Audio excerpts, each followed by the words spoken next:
everybody. It's Allison Williams here, your law firm mentor.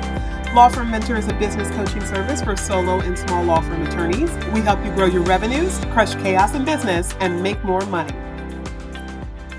Hi, everybody. It is Allison Williams here, your law firm mentor, and I have a very special guest for the podcast this week. I am so excited to be able to bring you this guest, and not for the usual reasons, right? So you guys know that I'm committed to bringing you guys content, providers, assistance, support in the area of building, growing, and sustaining a thriving and hyper-growth law firm. However, there are times where someone approaches me and I either learn about their story or I learn something about what they're doing in their law firm that's just super sexy, right? So one time we had Elise Bowie on, who is in the host of the Maximum Mom podcast. She's actually also a former client of Law Firm Mentor, and she had such amusing things going on in her law firm that I had to share them. But this is a situation where it is not just the amazing things that this particular lawyer is doing in his law firm, but also the approach that he is bringing to systematizing a law firm that I think is really, really unique, as well as really valuable for you guys to learn from. So I am super, super excited to introduce you to the one and only Joey Vitale.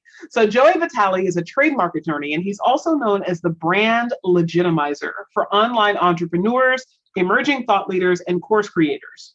With his law firm and his courses, Joey helps online business owners call legal dibs on their brand name and signature method so they never have to worry about losing their brand overnight.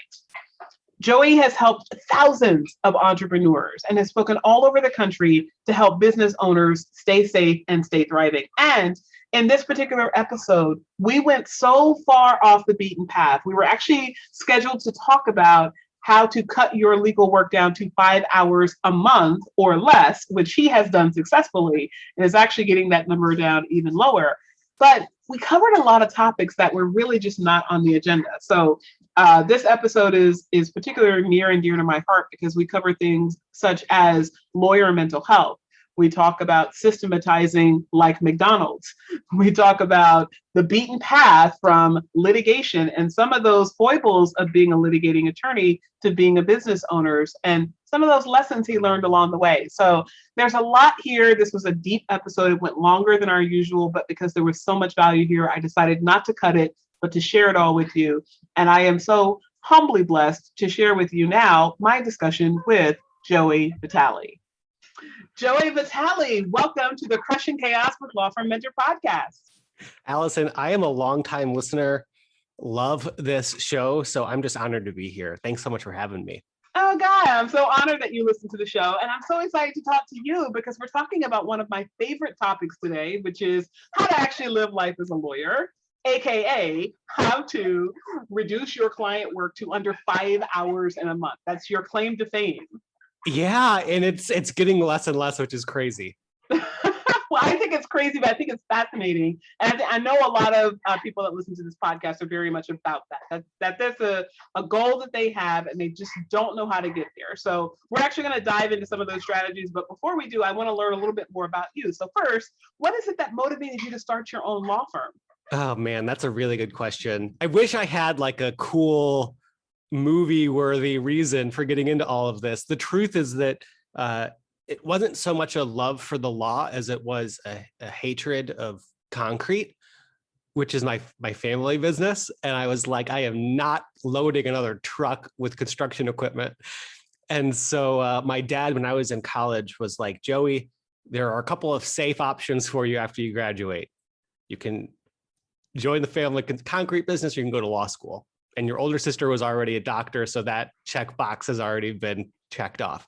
So I decided to go to law school. Everybody told me it was a great, easy next step, and you could do whatever you want with a law degree.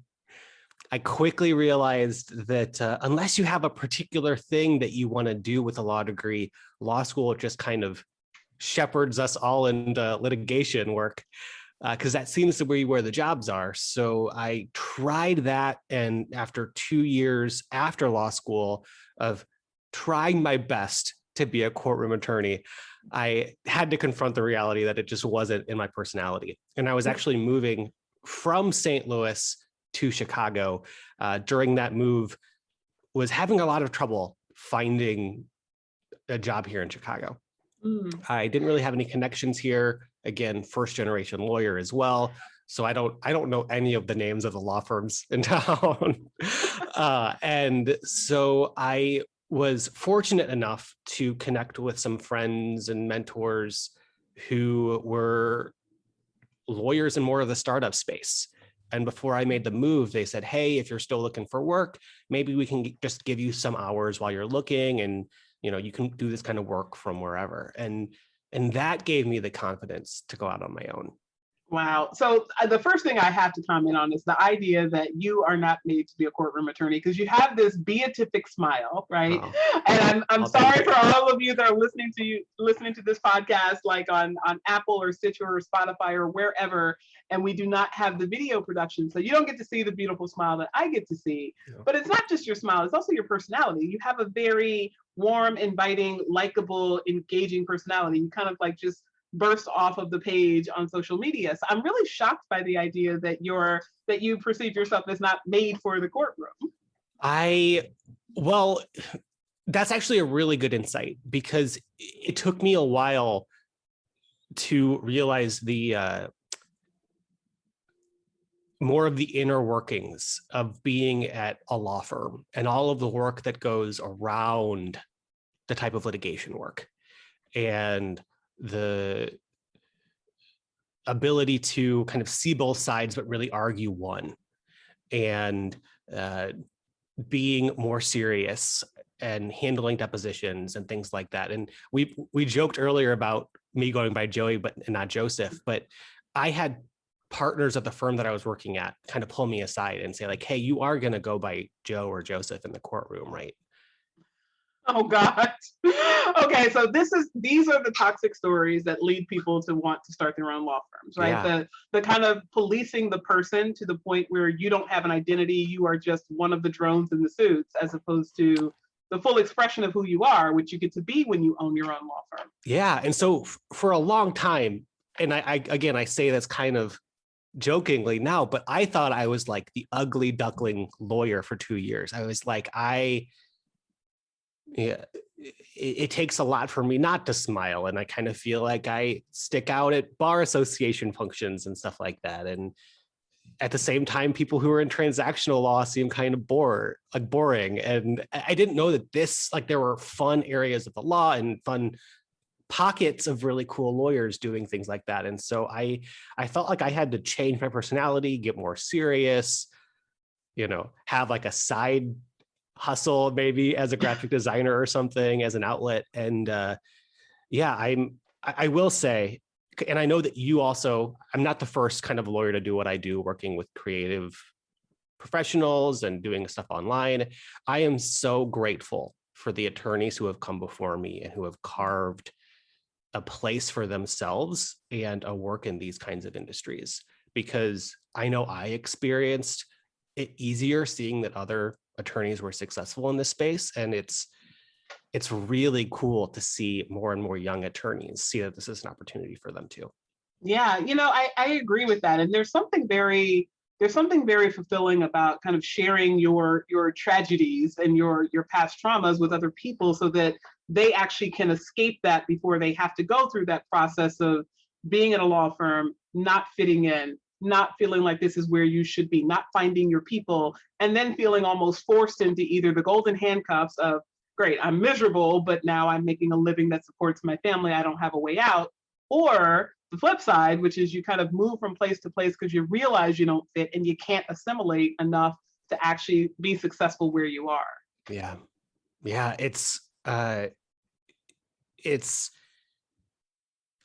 I'm just really thankful that not only are there other attorneys out there that I was like, oh, that's kind of a cool way to do this.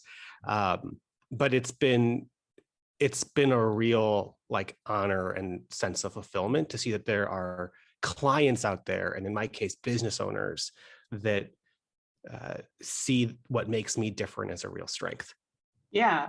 And I would imagine though that because you've gone through this path, right? You went from one part of the country to another. You went from being an employee to being a business owner, and you went from a stiffer, stodgier area of the law, we'll say, to being your true self in the Mm. practice. That you've learned a lot along the way. So what are some of those key pillars, those things that you took away from your journey that you would share with an attorney who's kind of struggling with that? How do I get to my best place? How do I get to my ownership story? Yeah. Well, I'm not sharing anything that you don't already know, Allison, especially as a coach, but I think that not enough lawyers and people in general take the time to really think about what is the vision that you want for yourself and for your business, and putting aside things that other people are saying that they're chasing after. And I don't want to say that it's a bad thing to say, I want $1 million a year law firm, but let's reverse engineer that number instead of just picking it because it sounds cool and then Mhm. chasing it. Yeah, you'd be surprised how many lawyers I talk to that when I ask them, that's always the first question anytime that someone gets on the phone with either me or one of my growth strategists. I'll say, what is it that you want for your law firm? Magic wand, here it is. You get to have what you want. What do you want? They'll say, oh, I think I want $1 million. And Mm-hmm. and then when I start asking more questions, okay, is that 1 million for the company? Is that 1 million for you? Is that gross? Is that net? Is that net of expenses? Is that net with expenses? Like, what is the actual number? And then it's kind of like the blank stare, right? Yeah. Like, I was supposed to like dial this in. I'm like, well, here's the thing, $1 million in revenue with $100,000 in profit is not the same as $1 million cash in your bank, quite Right. clearly, right? So, and what do you want it for, right? Like some people, Yeah. I think so many lawyers, they want it because they want the security of not having to think about making money. They Mm. don't actually want, I will talk to some true capitalists sometimes that are like, I want to set the world on fire and have my private jet. But a lot of us, we want to have a safety net. We want to have a retirement account. We want to have health insurance for our families. We don't want to have to struggle for dollars. And so that $1 million represents security in a Yeah. way that a lot of us don't really think about until it's pointed out. And then when Mm-hmm. you start asking, well, okay, well, all right, I give you all the money in the world that you want. You don't have that issue anymore. What do you want to do with it? And it's like, I don't know. I'd like to not work 60 hours a week. Okay. What is not 60? Is not 60 50? Is it 40? Is it 10? Is it 3? Is it Yes. 1? and then you see like, what do you mean I could work like less than 40 hours a week? Like is that like a thing? Yeah. Right?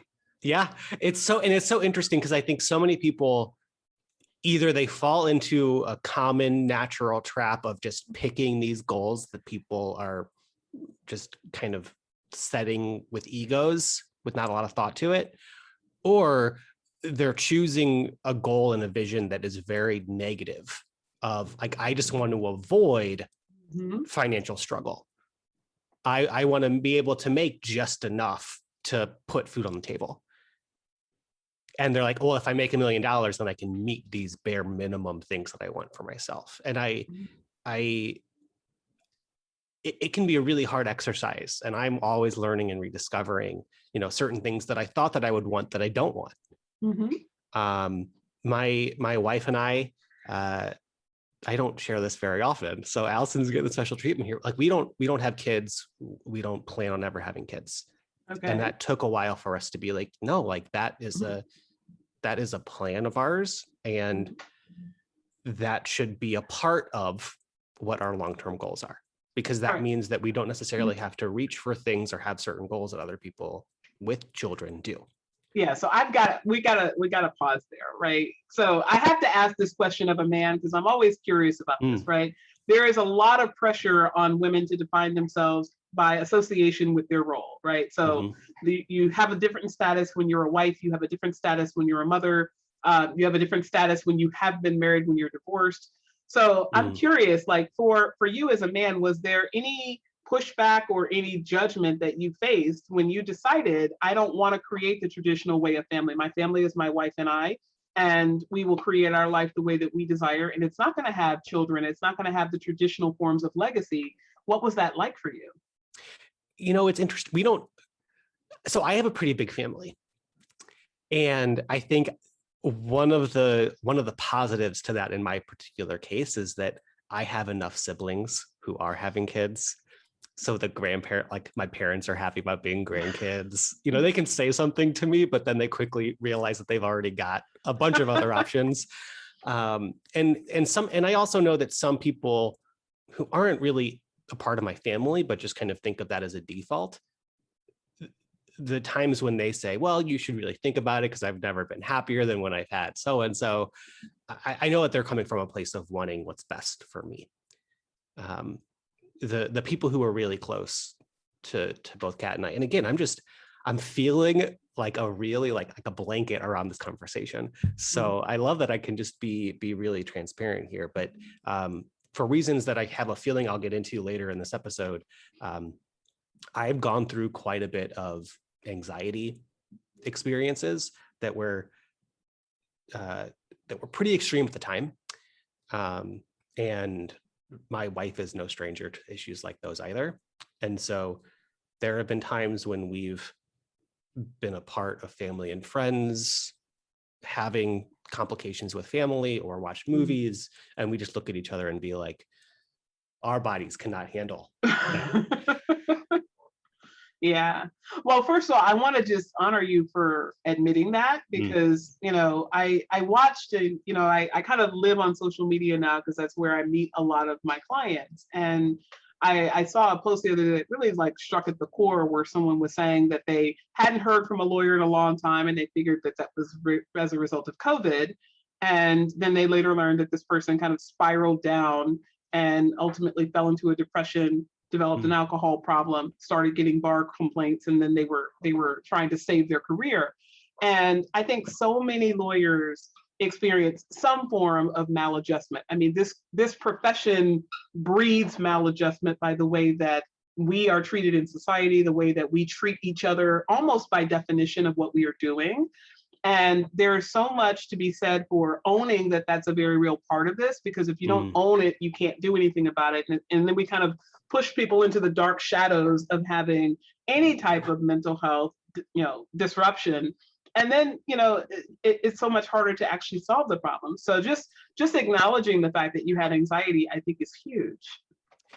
Yeah. I think that lawyers have a particularly heavy burden that we have to carry. I think it's the case for, I think, every business service provider, but particularly attorneys. We have to carry the stress of our clients on our shoulders. And that was a big thing. The more that I started to feel that weight as the owner of the business, but also the sole attorney, at the time, at least, was it's not, I realized it wasn't good for me, and it ultimately wasn't good for my clients, for me to be walking around most of the week feeling that weight myself, instead of having it more effectively handled by teams and processes. Yeah. So let's talk a little bit more about that, because you of course you started on your own, but now there's many more of you, or some ideogram of you, right? And you again, we went through this process where you've learned a lot along the way. So in thinking about where you are now and the people that you've assembled around you now, how is your life now? Like, we're going to actually talk about kind of the how to get there, but like, awesome. I really want to jump ahead to the punchline because that's kind of how we roll. So like, what is it like now that you have all of these people around you to share the weight of what was a really a crushing emotional burden of having your clients' problems and their stress on your shoulders for you to absorb on their behalf? Yeah, it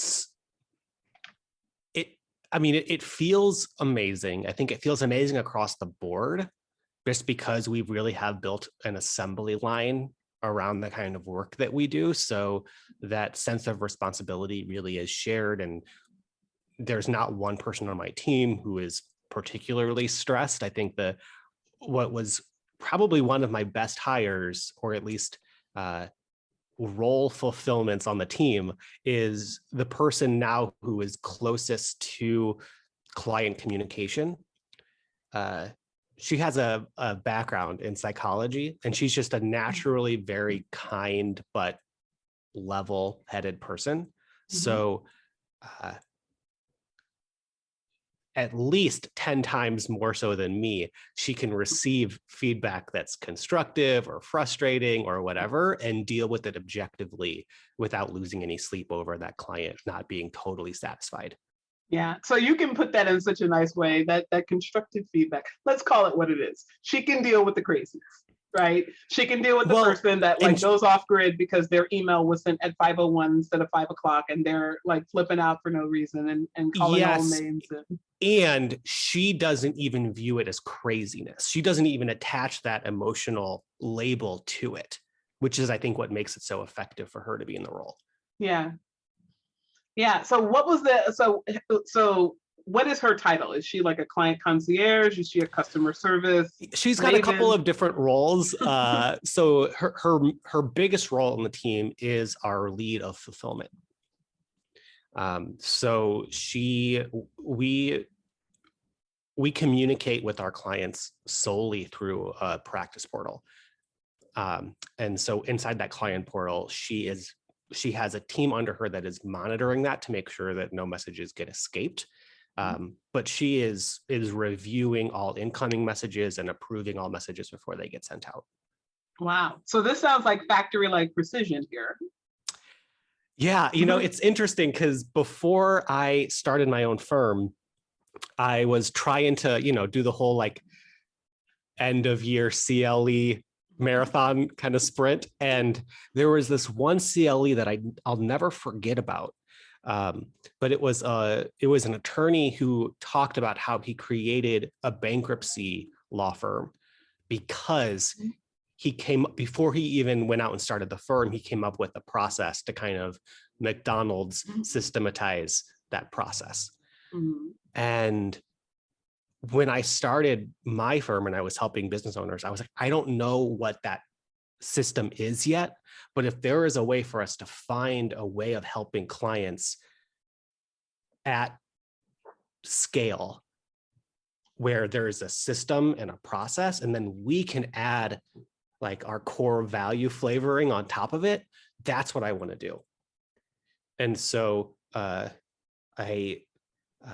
hope that I'm keeping these stories as short as I can, but it took about a year after we launched our law firm to realize that if we focused on trademark applications and created a volume firm around that, then we could get rid of things like contract review drafting and various LLC complications, which could really speed up and minimize issues with our client base.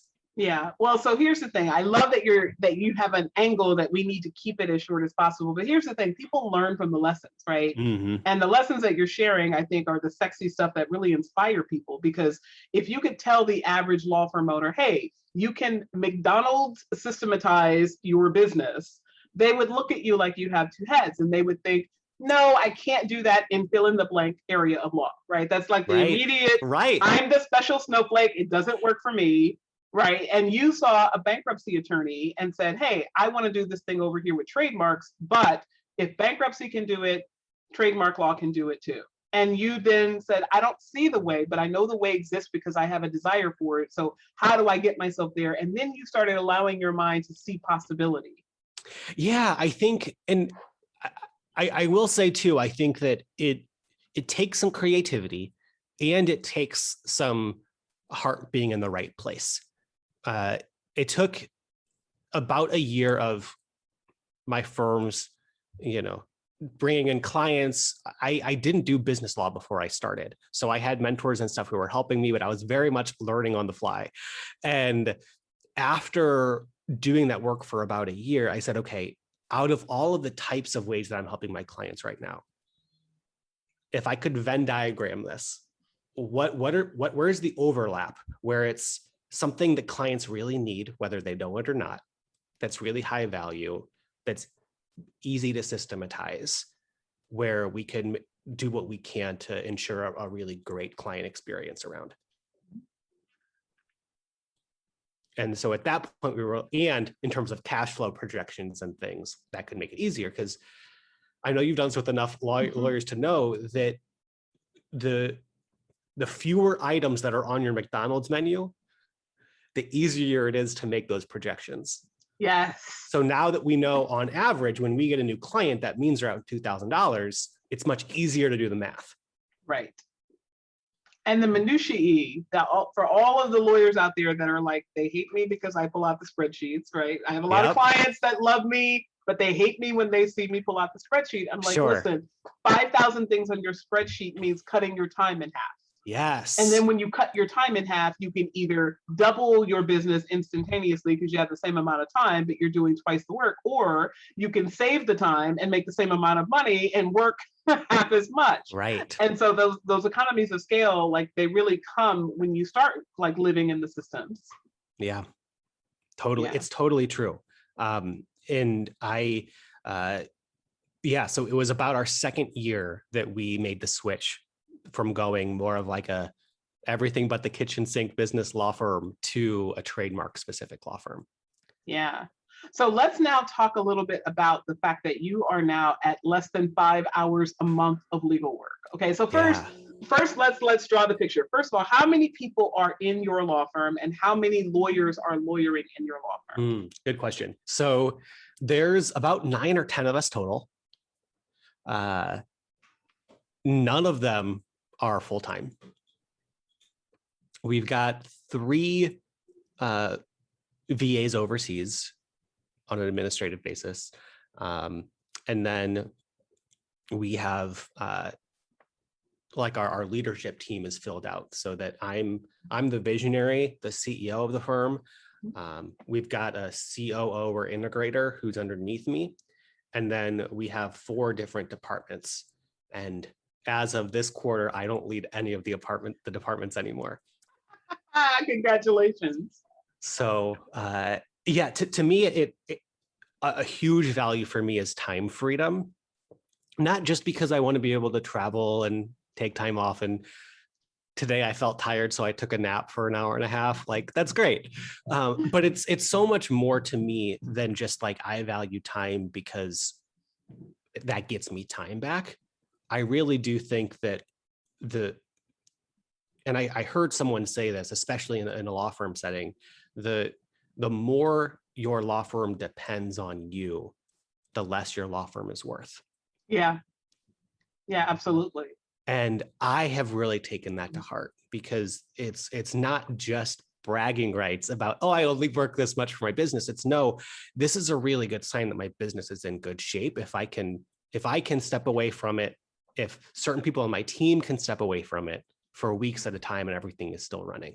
Yeah. And, the interesting thing about that, Joe, is that the fact that, we talk about CEOs, and when we talk about CEOs in the context of a law firm, I think a lot of lawyers think of that as I'm the head manager. They don't really distinguish that there's a layer on top of being a manager. Like, a true CEO is not managing. A true CEO is leading. Yes. Right. So they're process implementing, they're visionary, they're vision casting, they're setting the tone for the business. They're adding verticals. I love that you're saying this because I talked with my team this quarter or last quarter about this idea that I said, you guys, my goal as being the visionary is to only be running the law firm 3 months into the future and beyond. You guys handled the day-to-day, you handle getting everything done that needs to get done this quarter, and I'll create what's coming up next. Yeah.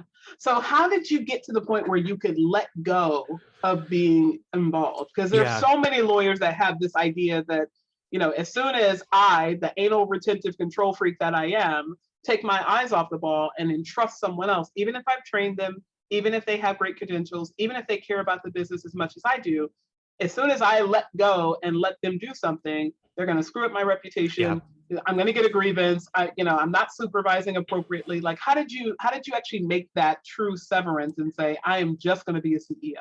Yeah. The truth is I had to experience it. So this goes back to the whole anxiety issues thing. A little after I hit the year anniversary mark of starting the law firm, I had a pretty weird panic attack. I was sent to the ER. They gave me medicine. I started having worse and worse panic attacks. And I ended up being in the hospital for over 2 weeks. Oh, wow. With zero heads up to myself, my family, or my team. And I'll dive into that for a second because I think that that's important. There were times while I was at the hospital when I would wake up with more clarity and energy than most of the time that I was there. And I would be aware enough to realize I was at the hospital, that my family, who doesn't live where I live, was in the room with me. So something must have been really serious. And I was worried about what was happening with me. I was worried about what was happening with my family. And then immediately it was like, oh my gosh, I also have a business that I'm running. What's going on? And my wife and my family just kept telling me, like, I don't know how you found the people that you found, but they're taking care of everything. And I learned a couple of things through that experience. I learned, number one, that trust really has to be just given, not earned. I'm not saying everybody should just go run right now and give your team like your social security number. But I do think that our culture shifted fundamentally once that happened, because there was this sense that they all stepped up, did what they had to do to take care of stuff. And when you're creating a culture where there is just a benefit of the doubt until people give you a reason to question your trust, then I think it makes people want to step up even more. Yeah. Oh my God, this is such powerful stuff, because this idea of letting, that people don't step up until you allow them to step up. Like, Yeah. I mean, your circumstance gave them the space to show you what they were made of. Yeah. There was someone who's on my team now. She came to me highly recommended from somebody. And then as we were working together, I saw that she was having some issues as an assistant with some other colleagues. And fast forward a couple of years, I recommend her to a lawyer friend of mine, and they're now working together.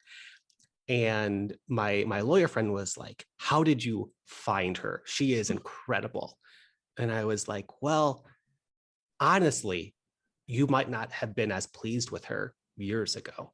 Mm-hmm. And I don't want to say that I take credit for all of the growth there, but it's because of the foundation that was created at that point, where we're co-creating what her stepping up on my team means. And I don't think that she got to experience that at many other places as a team member of another business. Yeah, that is so true, because, my firm has now 8 attorneys. And one of the things that we see is that, sometimes there's a misfit. There's a good, talented person, but they don't work well with one lawyer, but they work exceptionally well with someone else. Or I remember when I first got myself out of doing legal work, I gave my prized possession, if you will, my right hand, my lead paralegal. And one of the attorneys that came to work in my office, she's like, well, she's okay. And I said, well, there's something wrong with you if you think that. She walks on water, right? So where's the disconnect? And, really the difference is that, that people respond to energy, right? So if my energy says, I trust you implicitly, go get it done. And if you don't know how to get it done and you make a mistake, that's okay, because I would have made the same mistake. I just would have done it at $400 an hour or $500 an hour or $600 an hour. You did it at $30 or $40 or $50 an hour. So, great. We're all human. We all make mistakes. Go fix it and come back. And then that person rises up to another level. Yes. But when you have lawyers that clamp down and say, I will only give you this one little discrete thing that is below your ability, below your skill set, below your intellect, and I will micromanage it and oversee it. And then when it's perfect, I will eventually trust you to do it with a little bit less of my micromanaging. What that person does is that person becomes like a dull blade, right? They can't cut anymore because you've taken away their edge. You've taken away their necessity of thinking for themselves and their ability to contribute. And nobody wants to live in a world where they're not contributing. I don't care what their job is. Yeah, I love the way you said that. And I'll add too that it's what's really interesting, and I've learned about this in terms of leadership and performance, but it really applies here. Behind every complaint that you make, especially as a business owner, there is a benefit and a payoff to that complaint. Mm-hmm. And I see so many law firm owners understandably complaining about it being hard to find good work these days, and who can you trust, and how can you trust these people?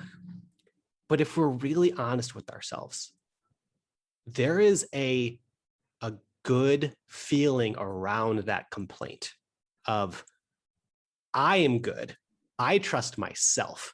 And whenever we give those kinds of complaints, it does boost our egos. Mm-hmm. And are we willing to let that go for the sake of the business being more effective?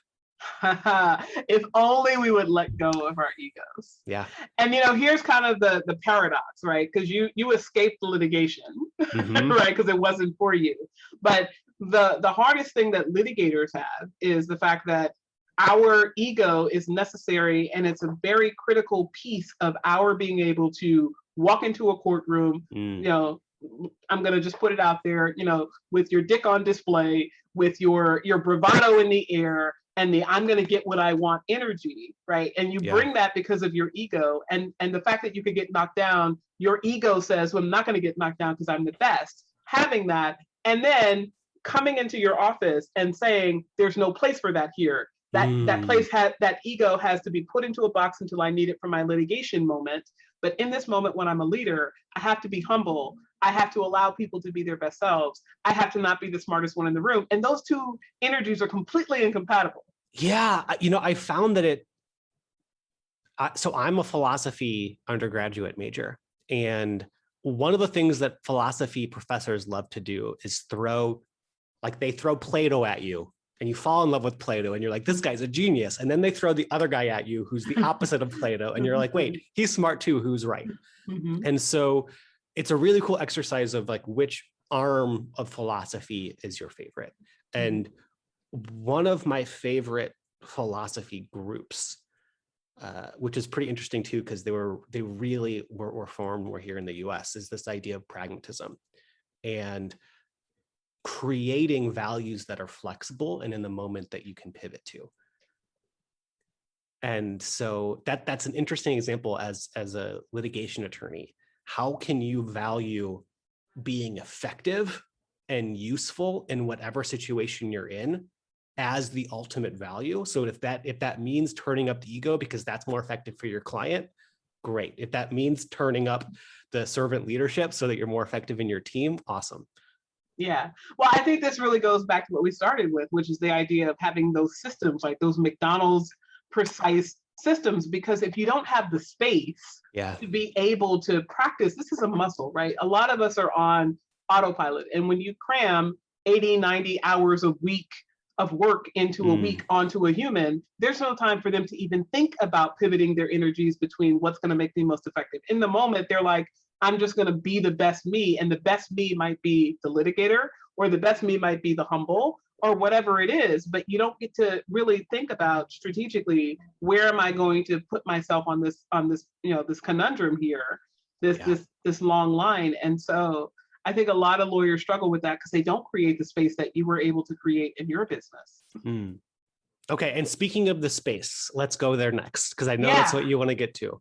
And again, before I get there, I want to give everybody a little more context of why I made the decisions that I made.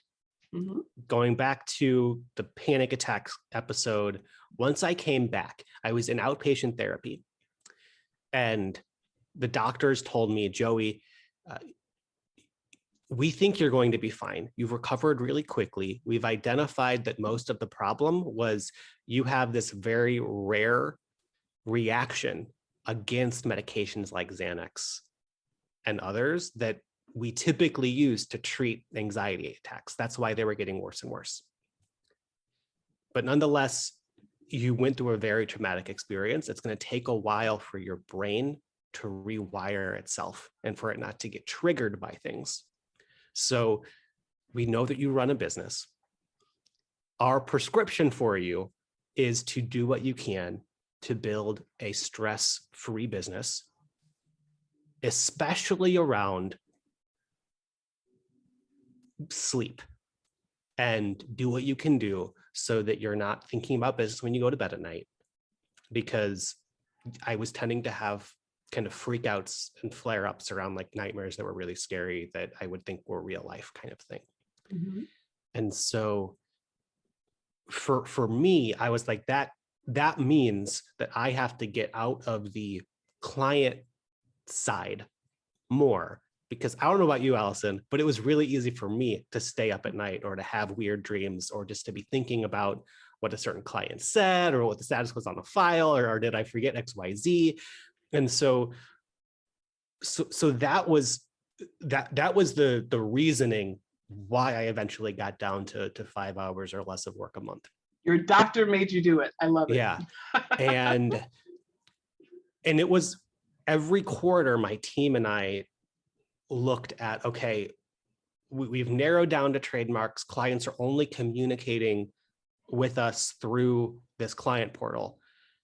Do we think by the end of this quarter, Joey doesn't have to be the one to ever log in to the client portal? And can we create a spreadsheet so that if all of the searches and applications that have to be reviewed by an attorney, at the time I was the only attorney, I'll review those separately without having to log into anywhere. I'll just have the direct links so that I can just review and approve work that the team has done before it gets sent out. And if any clients are sending questions or bringing up concerns that my team doesn't have an answer to, instead of saying, Joey, there's a question for you in the portal, they say, Joey, here's the question. What's the answer?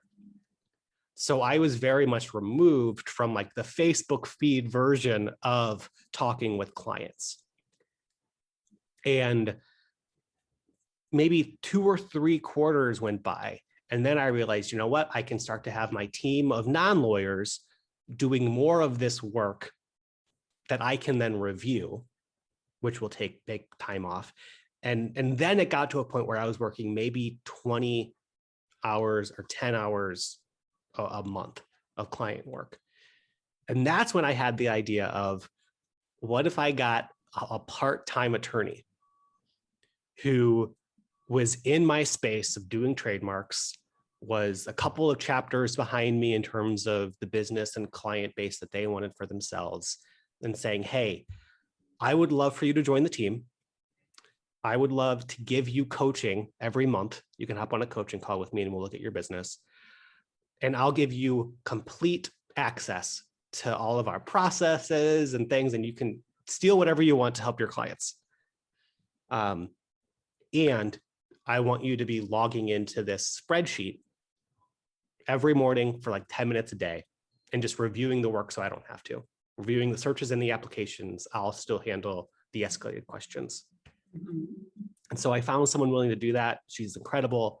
And because there was value on both sides, coaching can get expensive. So I said, I will offer all of this for you and I'll pay you like $400 a month. Wow.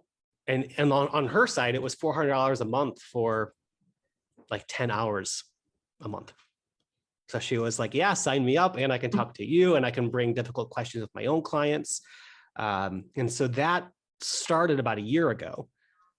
And then a month or 2 ago, we brought on our second part-time attorney on a similar basis. Wow. So now we're promoting the other part-time attorney to handling the escalated questions more.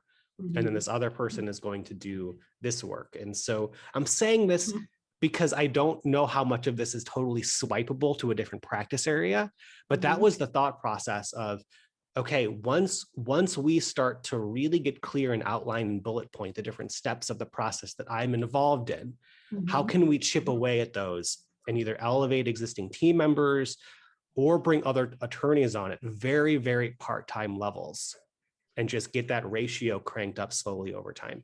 Yeah. So when you ask the question about, or when you make the statement, I'm not sure if this is applicable to other practice areas, you said that, but then you kind of gave a distilled version of the thought process, which really is applicable to other processes, which is decide what you want, right? That's always the first thing. Yep. So you wanted less time working on the client work, and you wanted more time to be done, more of the legal work to be done by non-lawyers for the non-legal work, right? Yeah. So then there's okay, I've got the conception of what I want. How do I create that? And then you design a hypothesis, right? And you try and test. It's the same thing that we do. It's everything that we do in business, right? It's creating. Yeah. And it's creating it in a way that serves us.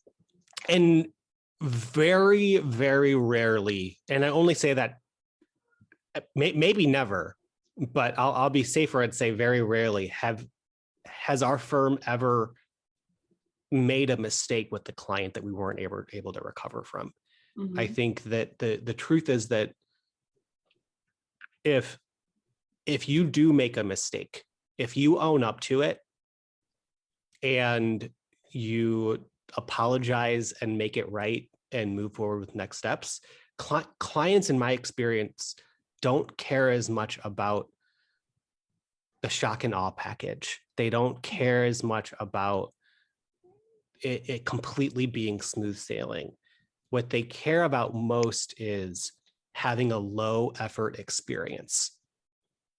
And if you can resolve mistakes that are made without putting a lot of work on their end to fix it, they don't care that much. Yeah. And for lawyers, for our part of it, it really is having the faith that says, I know that right now I'm making mistakes, right? Some of them don't get caught. Some of them are controlled around. So I'll stay until 11, 12, 1 o'clock in the morning to make sure that I don't make that mistake or that I fix that mistake. But I can have both the quality of life and a reasonable degree of error, because every business has a reasonable degree of error, whether you own that or not. There's some stuff under the hood of every business in America, because there are humans in every business in America. And if you can accept that and just sit with the discomfort of it and allow yourself to reduce the risk by creating all of the efficiency that you can, you can have both a quality of life with the affluence and abundance that you want, as well as creating something where you are creating jobs for people that want to do the things that you don't enjoy. Yeah, there are people that love logging in and checking those applications. That's their zen. That's their sexy, intellectually stimulating thing. And you're giving that to them. You're not taking something away from yourself. You're actually giving to another person. Yeah, I have learned that I'm a pretty emotion forward person. And one time I was coached on some struggles that I was having about feeling like I was carrying too much because that was causing stress. Mm-hmm. And a takeaway that I got from that coaching is this idea of the ultimate goal of being, or I'll say it this way, the ultimate way of being successful and happy and effective is to care about everything and nothing at the same time. Oh my God. There's brilliance in that. Right? There's such brilliance in that. And how can you balance both? How can you both say, yeah, these are mistakes and we want to do what's best for our clients and we're getting better, and no negative circumstances of the business are going to affect me because I know that eventually we'll figure them out and it'll be fine. Yeah. Well, that's really the thought management, right? Yeah. And so much of managing anxiety is managing our thoughts, right? Managing our thoughts about the future projected catastrophe that we don't have in front of us, but that we are assuming is going to come from being less than perfect. Yeah. And, one of the immediate goals, once I started this idea of scaling and processes was, what can I do to work less so the business is more effective and I can take more time off? That's quickly blended into this next issue that our company is working on of not just me, but how can one of my big assistants take maternity leave and we know who fills into her role when she's gone. Mm. And part of the reason why we brought on this second part-time attorney was because when my other part-time attorney understandably had to take time off for a while, and I had to go back into that part of the business, there I was logging into the client portal and noticing things that weren't really problems, but like I was noticing them and creating little wrinkles and random Slack messages that was throwing the rest of my team off, saying, hey, can we fix this? No one responded to this person, and they were correcting me like, Joey, like we already handled that, you like whatever. And it just goes back to like, what I'm now learning is I have to be able to benefit and have the payoff of designing a team that now works better when I'm not in the trenches. Oh God, this reminds me. I'm going to tell this quick little story, and then we're gonna wrap for the day. But Okay. So my office administrator was once my paralegal, Jasmine, and Jasmine is kind of like the walks on water type human, right? So I remember one day I came into the office and like a client stopped by the office like randomly on a Saturday. So the doorbell's ringing and I'm like, who's that? So I go and, I'm in jeans and a t-shirt or whatever. And I greet the person and they're like, oh, you own the firm. I was like, yeah, I do. I'm in jeans and a t-shirt because you're not supposed to be here, but welcome. So they tell me what they need and I help them. And then I send them on their way and they love some paperwork. So I messaged one of my attorneys and said, so-and-so dropped off some paperwork. I'm leaving it in this location, which then triggered the person to message me back and say, oh my God, is the such and such there? And then so basically I then got involved with kind of what is the document, where, did she include everything that she needed to, making sure that the client had dropped off everything. And then, of course, I'm trying to be helpful. So I scan everything and I decided to email it to the attorney, which then sent the attorney into a tizzy of, oh my God, the client didn't drop off this. Now, meanwhile, we have a whole system for how clients give documents to our office. Her paralegal had already taken care of all these things. But because I, over here, am being helpful and giving out bits and pieces of information, I caused all of this toxic terror. The associate comes in over the weekend. She messages the paralegal. The paralegal's then working. And I'm like, wait. We don't put our staff to work on the weekend. That's like a labor violation. So like, stop it. Like, and Jasmine was like, didn't I tell you you're not allowed to interact with the office? Like, go sit down somewhere. And she literally told me, she's like, you are the problem. Just go sit down somewhere. Go back to being a CEO. I know. I mean, we talk about these goals that we have of wanting to like be on the beach and be on vacation, all of these things, but we have to enjoy it while we're there. I've seen my dad. For a while, he wasn't allowed to go on vacation with us just because he wouldn't actually enjoy the time off. He would get super restless. He would make a bunch of calls. He would do whatever. And I think it's there's a badge of honor that I think we've been conditioned to not want to take off. Yeah. That's one of the toxic terrors of this culture, right? Yeah. Always be working is kind of the mantra. That's where you get your value from. Yeah. Yeah. So we're not going to do that because we have shared with everyone the secrets to only working 5 hours or less a month on legal work. And of course, I am so thrilled that I got to have this conversation with you, Joey. I was expecting a very short 3-question, very concise conversation, and it went in so many valuable places that I know our audience is going to love as much as I do. So first of all, I want to just thank you for being you. Thank you for sharing who you are with the world. I know our clients are going to get a lot out of it, as will our audience. And you're just such a golden asset. Thank you. Oh, thank you, Allison. Actually, can I ask for one more thing? Sure. For anybody who's listening, whether this is your first episode or like me, you've listened to a bunch of episodes before, if you have not left a review on this podcast yet, please go ahead and do so. I now know how much it means as somebody with a podcast to see those reviews come in. So it would really, really make Allison's day if you left one for her. Oh, it would. And now Joey is angling to get the golden gift that we send out to our podcast guests as of today. So thank you everyone for listening. Thank you, Joey, for being who course. you are and being our wonderful guest today. And everyone, thank you for tuning in to the Crushing Chaos with Law Firm Mentor podcast. I am Allison Williams, your law firm mentor. Everyone, have a wonderful day.